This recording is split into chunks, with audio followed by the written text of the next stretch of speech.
Brother LeBron says, I'd like to know the details how Bitcoin tends to be haram according to a point of view, despite the fact that cryptocurrency might probably be accepted as a legal tender and a medium of exchange.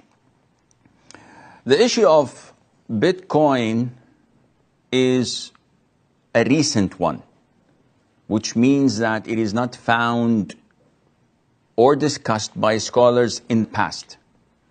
And unfortunately, with such new events evolving, some of them are, to some, crystal clear, and some, to others, may require the collaboration of scholars, economists, and people involved in such issues to deliberate and to come up with a conclusion. Basically speaking, Bitcoin is something that is recent and new. And there are a lot of serious concerns when it comes to dealing with it.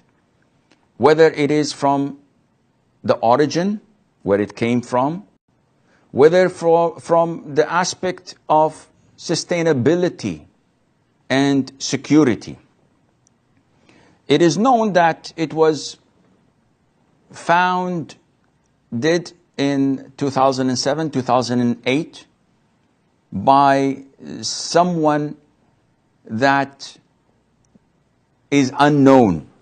And they say that his name is Satoshi Nakamoto. And this person later on, who was supposed to be Japanese, the person with that name denied having anything to do with it. Then another person came from Australia or Canada claiming to be the one who founded it. But generally speaking, no one knows where originally it came from. Not only that, when it started, I think it was like 0.1 cent of a dollar. So one Bitcoin was equal to 0.1 cent, something that is negligible. In a couple of years, it jumped to $35. As of today, if I'm not mistaken, one Bitcoin that was 0.1 cent now is equivalent to $11,000 plus. This is ridiculous. What is this? This is not something that is physical, you can touch. It's not a coin. It's not a banknote. It's not a deed. It's not a certificate. It is something that is virtual.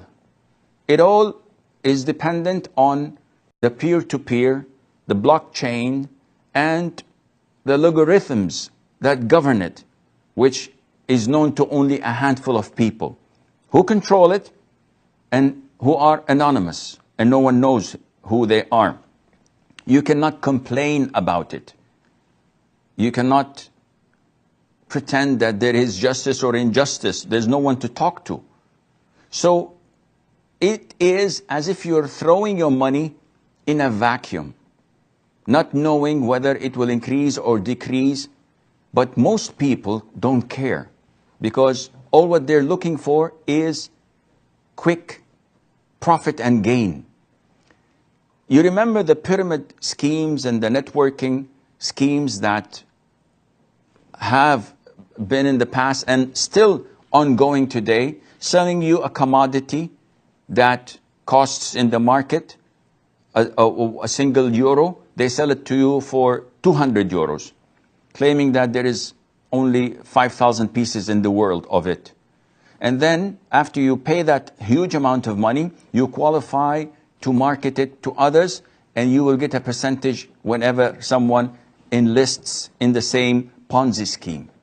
It is all bogus. It is all a hoax, and they consume people's money through that.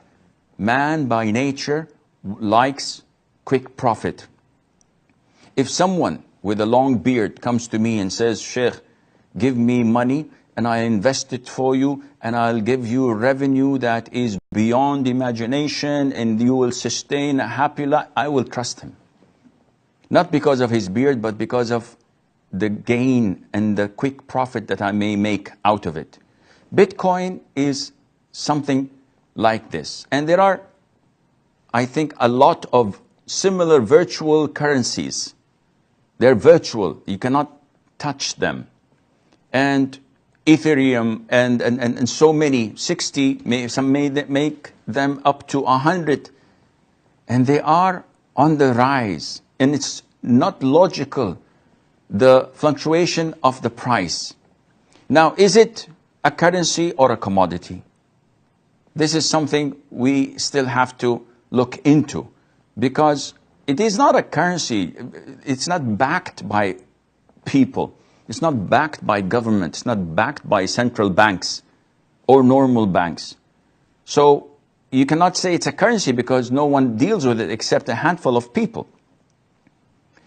Country-wise, only I think Germany, Japan, maybe Austria allow it because there is benefit to them from it. Taxations, monitoring, etc. And the biggest loophole in it, that the price goes way up and it can also come way down. So it's like a bubble waiting to be inflated. And this is what will happen soon. Now, we all know that there is only a limit for the Bitcoins. That is 21 million of it. And once they reach the 21 million, what will happen? Also, we also know that it remains anonymous when you deal with it. So it's only a code that you're given. No one can trace it, which means that it's an open gate for money laundering, drug money, haram money. You can just put it there and no one can trace you. And this is, subhanallah, probably why all hackers, when they do cyber crimes and they demand a ransom, the ransom has to be paid in Bitcoin. So the Pirates of the Caribbean, the Disney movie that was hacked, and they demanded ransom for it in Bitcoin. Also, any cyber attack, any virus attack or threat can threaten your wealth and can take this currency, so-called currency, down to the ground. So there is a lot of ambiguity. If I have dollars and you have euros, we would like to exchange. This is permissible in Islam with one condition, and that is that it has to be hand to hand. It has to be physical. I cannot say, okay, I accept this transaction, I'll give you the money after half an hour. This is haram. The transaction is void. It has to be simultaneous, give and take. In virtual currencies, you don't have this. The transfer is not simultaneous, and you don't have anything physical to hold on to. So this kind of ambiguity makes Bitcoin haram, in my opinion. And Muslims should not get involved in such dubious transactions simply to make a quick buck, to make a quick profit. This is not an Islamic concept, and one of the reasons of a lot of transactions being prohibited in Islam is the concept of gharar, ambiguity, that there might be some sort of deceit or ambiguity in knowing the end result of this transaction. Allah Azza wa Jal knows best.